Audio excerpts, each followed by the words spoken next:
Hello mes petites gazelles, j'espère que vous allez bien. Je vous retrouve dans une vidéo qui n'était absolument pas prévue pour ce mois de juillet, puisque d'habitude je vous présente mes updates lectures en fin de saison, sauf que là en fait il s'avérait que ce mois dernier, donc le mois de juin et en ce début de mois de juillet, j'ai énormément lu, j'ai 6 livres à vous présenter et ce sont vraiment des livres purement été, et donc je me suis dit vraiment que ce serait l'occasion de vous les présenter. Et en plus de ça, vous avez été très nombreux à me demander justement quel livre j'étais actuellement en train de lire pour cette période d'été, parce que il me semble d'ailleurs que vous êtes plus nombreux à lire cet été plutôt que durant les autres périodes de l'année. Donc je me suis dit que j'allais vraiment vous présenter mes livres que j'ai lus cet été, qui encore une fois sont 100% été. Et on va commencer maintenant parce qu'il y en a beaucoup et vous savez très bien que je blablate beaucoup. Donc on va commencer maintenant. Alors qu'est-ce que j'ai à vous présenter? Alors tout d'abord j'ai à vous présenter Dernière escale de James Patterson. Et donc là notamment c'est la Cubebox qui me l'a envoyé. En plus de ça j'ai fait une vidéo partenariat avec la Cubebox, donc je vous la mettrai en barre d'infos si jamais vous ne l'avez pas vue. Surtout que j'ai un code promo que je vous le mettrai ici mais également en barre d'infos. J'ai lu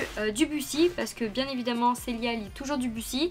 Donc j'ai lu Gravé dans le sable de Michel Bussy. J'ai lu parce que vous me l'avez recommandé et souvent j'aime vous écouter aussi. J'ai lu Nous les menteurs de E. Lockhart. Ensuite j'ai lu, et ça je voulais également présenter, L'homme nu, la dictature du numérique de Marc Duguin et Christophe Labbé. Je vous en ai parlé dans la vidéo moment de partage que je vous mettrai également en barre d'infos. Ensuite, j'ai lu le premier tome de Nil de Lynn Matson. Alors ça, je vais vous en parler rapidement. Je vais juste vous faire un petit résumé, mais je vous en parlerai dans une prochaine vidéo puisque je compte en fait faire mon avis sur cette trilogie de Nil.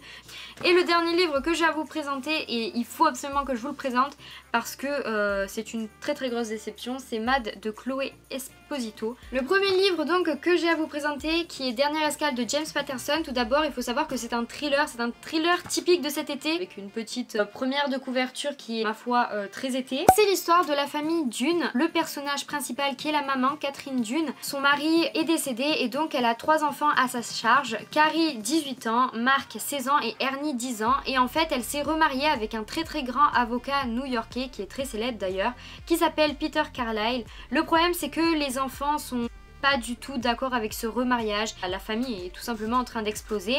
Le problème c'est que Catherine Dune, elle a pas envie que cette famille soit explosée, elle a envie de retrouver ses enfants qui sont complètement à la dérive. Carrie la plus grande est anorexique, Marc lui est complètement tombé dans la drogue, et le petit dernier, Ernie, sauve un peu la mise puisque tout va bien pour lui pour l'instant, mais il est encore une fois très renfermé sur lui-même. Donc elle va vouloir tout simplement organiser un espèce de voyage. Ils vont partir tout simplement faire une escale en mer, sauf que il va se passer quelque chose qui fait que le bateau va échouer et donc ils vont être portés disparus. Les autorités vont essayer de les trouver, sauf qu'il y a une personne qui veut absolument éliminer la famille Dune, et on va savoir qui est cette personne et pourquoi cette personne en veut tant à la famille Dune. Ce que je retiens de ce livre tout d'abord, c'est qu'il se lit très rapidement. Il y a très peu de pages, un peu moins de 400 pages, il y a exactement 380 pages. Il y a en tout 6 grosses parties, 6 plus ou moins grosses parties, et en fait les chapitres sont relativement courts, c'est-à-dire qu'ils font 2 pages, 3 pages, 4 pages maximum, et donc c'est vrai que au final le livre on le lit très rapidement. Personnellement j'ai adoré la 6e partie, c'est la partie que j'ai le plus préférée, qui est la partie Ne faites confiance à personne, qui démarre à la page 315, donc c'est vraiment la toute dernière partie de ce livre. On apprend exactement ce qui s'est passé. Néanmoins ce que j'ai moins aimé, c'est que les intrigues sont parfois un peu trop prévisibles, on s'y attend un peu, beaucoup, mais quand on nous annonce le coupable et qu'on l'a prédit déjà depuis la page 20, c'est un peu dommage. Puis malgré que ce soit une lecture très agréable et qui fait vraiment penser à l'été, personnellement j'ai trouvé que parfois le récit était un peu trop sophistiqué à mon goût. La Cubebox a retenu vraiment exactement ce que je voulais retrouver dans ce récit, c'est-à-dire que j'avais vraiment envie d'avoir un thriller qui se passe à la mer, où voilà, la famille pense qu'ils vont passer de superbes vacances tous ensemble et qu'au final, paf, il y a un drame. Et ils ont vraiment retenu mon attention et je l'ai retrouvé dans ce livre. Donc encore une fois, la Cubebox, je n'ai pas été déçue. Prochain livre que j'ai à vous présenter, c'est Gravé dans le sable de Michel Bussy. Je sais pas combien j'ai lu de Michel Bussy, je regarde derrière parce qu'ils sont là. Ici c'est mon 7e, c'est vraiment de loin, mais de loin, préféré. Il passe vraiment avant Ne lâche pas ma main. Je vais essayer de faire un résumé, mais c'est quand même une lecture assez compliquée, on va dire, en termes de résumé. L'histoire se passe à 2 époques différentes au tout départ, donc en 1944, c'est-à-dire pratiquement à la fin de la Seconde Guerre mondiale, et en 64, donc 20 ans après. Et on est également à enfin dans deux pays complètement différents. On est à la fois en Normandie, donc en France, et on est à la fois aux États-Unis, je sais plus exactement où. Au tout début, on va suivre le personnage d'Alan. En fait, Alan, c'était un ancien soldat qui a survécu à cette guerre. Lorsque la guerre s'est terminée, donc enfin elle n'était pas encore totalement terminée, mais en 44, il s'est retrouvé en Normandie, donc avec plusieurs soldats. La famille Munier, notamment la jeune fille Lison qu'on va suivre tout au long de ce récit, va retrouver ce personnage Alan et ils vont rapidement tomber amoureux parce qu'elle va l'héberger chez elle, etc., etc. Et en fait, ils vont vivre vraiment pratiquement toute leur vie ensemble, sauf qu'à un moment donné, Alan va lui dire, parce qu'en fait, Alan, c'est un Américain, faut le savoir aussi. En fait, ce sont tous des Américains, quoi. Ce sont des Américains qui sont venus se battre contre les Allemands, quoi, sur le territoire français.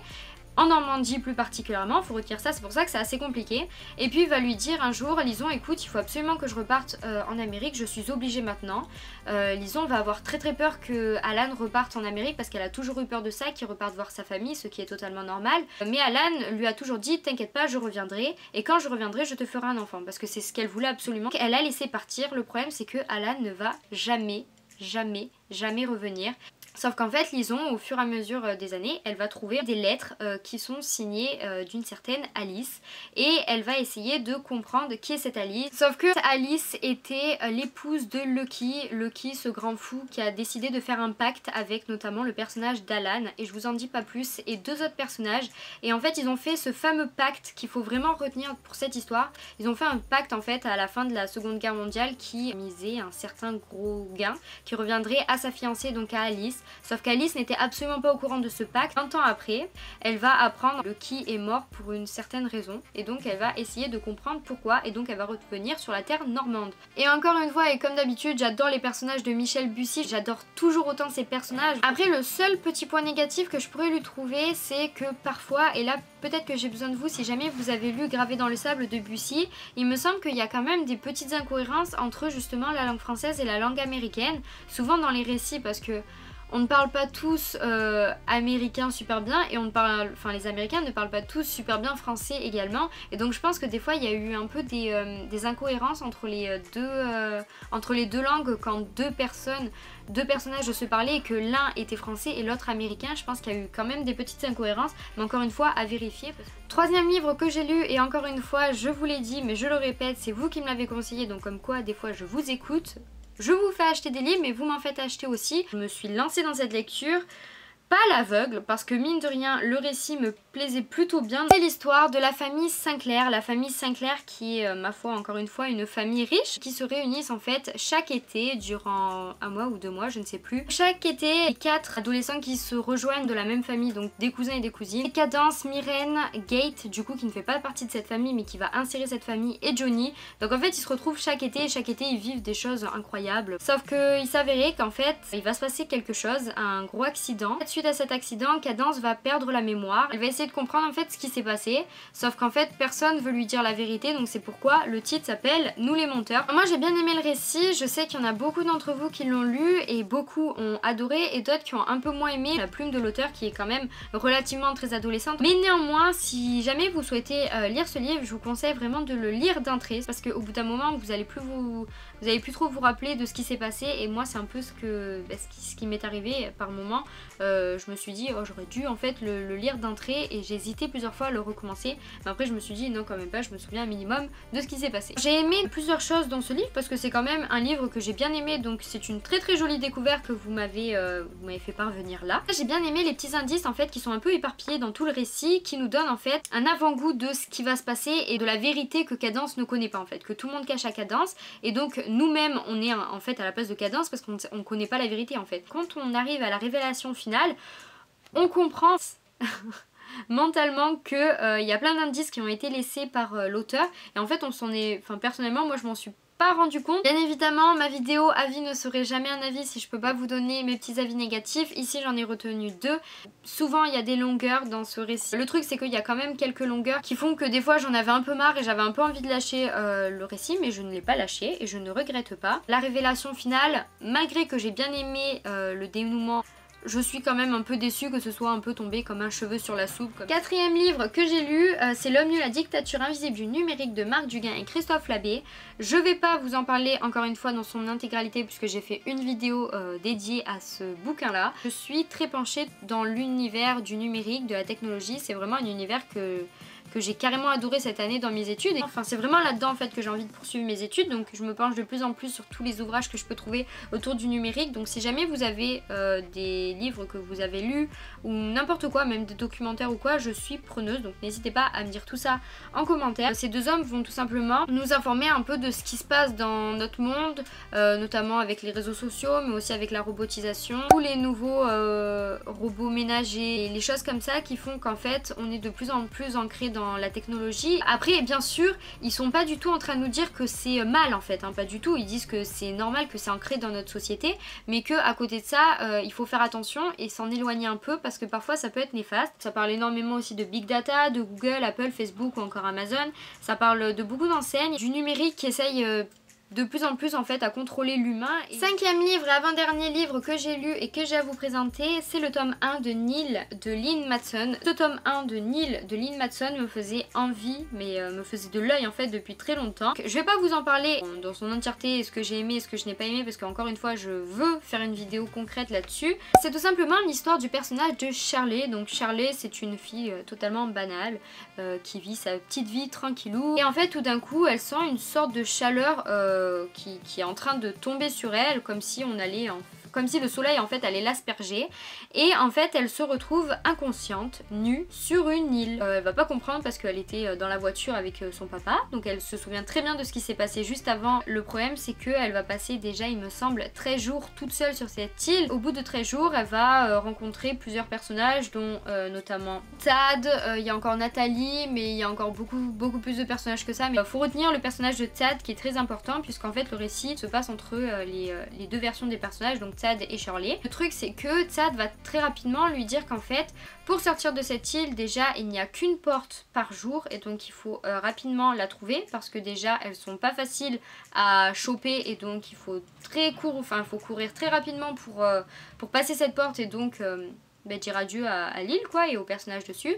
Les jours sont comptés, c'est-à-dire que au bout d'une année si tu ne t'es pas échappé, tu meurs sur cette île. Encore une fois je vais pas plus vous en parler parce que j'ai vraiment envie de faire une vidéo concrète là-dessus, donc on va passer au dernier livre, et là j'ai beaucoup plus de choses à dire parce que c'est malheureusement la plus grosse déception de cette année 2018 pour le moment, parce qu'on est encore qu'à la moitié de l'année, mais c'est vraiment une très grosse déception, et pour que moi je sois à ce point déçue, c'est qu'il m'en faut beaucoup. Quand je vais à la FNAC ou même dans n'importe quelle librairie, voilà, je suis un peu attirée, comme beaucoup de personnes je pense, par toutes les très jolies premières de couverture. Et là, on va pas se le cacher, hein.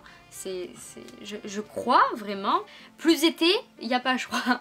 Vraiment, il est magnifique, moi j'ai complètement adoré, et puis la tranche de livre, j'adore, parfait dans une bibliothèque. En fait, juste pour ça, faudrait l'acheter, mais après, en ce qui concerne le livre, c'est autre chose. En plus de la première de couverture, la quatrième est génial. Simplement l'histoire de deux jumelles, Alvina et Bess, Elisabeth, mais on l'appelle Bess et Alvi. Deux jumelles totalement à l'opposé. D'un côté on a Bess qui vit une vie complètement parfaite en Sicile avec son mari et son enfant. Son mari est complètement riche, canon, enfin vous voyez un peu le genre. Et puis Alvi c'est complètement le contraire de sa sœur, c'est vraiment la chiante de base. J'ai eu énormément de problèmes avec le personnage d'Alvi notamment, j'y reviendrai. Elle habite à Londres dans une colocation avec ses colocs, et d'ailleurs ses colocs vont la virer et elle va même se faire virer de son travail parce que plus personne ne la supporte. Sauf qu'en fait un jour Bess va lui envoyer une multitude de mails en lui disant elle a vraiment très envie que sa sœur descende en Sicile chez eux, dans leur famille, parce qu'elle a besoin au final d'Alvi durant une journée. Alvi ne va pas le savoir avant qu'elle arrive, et en fait sa sœur va lui demander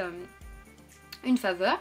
Elle va lui dire est-ce que tu veux bien me remplacer une journée parce que j'ai besoin de faire quelque chose et tu vas te faire passer pour moi. Elle va se faire passer pour sa sœur pendant une journée, ça va pas être facile et il va se passer une multitude de choses. J'ai bien aimé la plume de l'auteur, mais à des moments, pas tout le temps. La plume est très surprenante, la plume de l'auteur est très surprenante, mais à petite dose. C'est très glamour, mais c'est pas délicat en fait, elle y va quoi. Déjà moi ce qui m'a saoulée c'est que j'ai au départ pas aimé, alors j'ai pas du tout aimé au tout départ, et puis après j'ai adoré au milieu, j'ai vraiment adoré hein, vraiment.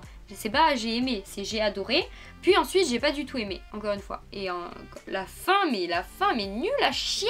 Mais vraiment, alors là je pèse pas mes mots, hein, c'était carrément nul, très clairement. Mais comment c'est possible de faire un résumé si alléchant? Comment c'est possible d'avoir tout pour faire un thriller génial et qu'au final ce soit une catastrophe. Le problème en fait avec cette histoire, c'est que Chloé Esposito a vraiment voulu distinguer les deux jumelles, c'est-à-dire l'opposé. Mais quand je vous dis l'opposé, c'est l'opposé. Et c'est malheureux quand même de sentir en fait à ce point en fait le fait qu'il faut adorer Beth et il faut forcément détester Alvi. C'est ça en fait qui est énervant, c'est que on peut pas aimer le personnage d'Alvi, c'est pas possible. En fait, Chloé Esposito fait tout pour qu'on déteste le personnage d'Alvi. Elle est méprisante, elle est chiante, elle est pas gentille, elle est méchante, elle est aigrie. Enfin vraiment, elle a rien pour être bien en fait cette année. Et c'est vraiment dommage de la part de l'auteur d'avoir autant fait une distinction entre les deux jumelles. Donc voilà les amis, j'en ai fini avec cette vidéo. J'espère en tout cas qu'elle vous a plu et qu'elle vous a donné envie d'acheter de nouveaux livres ou de lire de nouveaux livres pour cet été. N'hésitez pas à me dire vos lectures de cet été, même si c'est pas du tout des livres d'été, hein. Ça se trouve vous lisez un livre parfaitement hivernal en plein été, c'est pas grave, il y en a aussi qui le font, hein. Enfin bref, en tout cas j'espère que ce livre vous a plu. N'hésitez pas à me donner vos avis si jamais vous avez lu un de ces livres ou si jamais vous avez envie de lire un de ces livres, dites-le moi aussi dans les commentaires, ça me ferait beaucoup plaisir comme d'habitude. En tout cas moi je vous fais de très très gros bisous, portez-vous bien jusqu'à samedi et je vous dis à samedi prochain. Salut.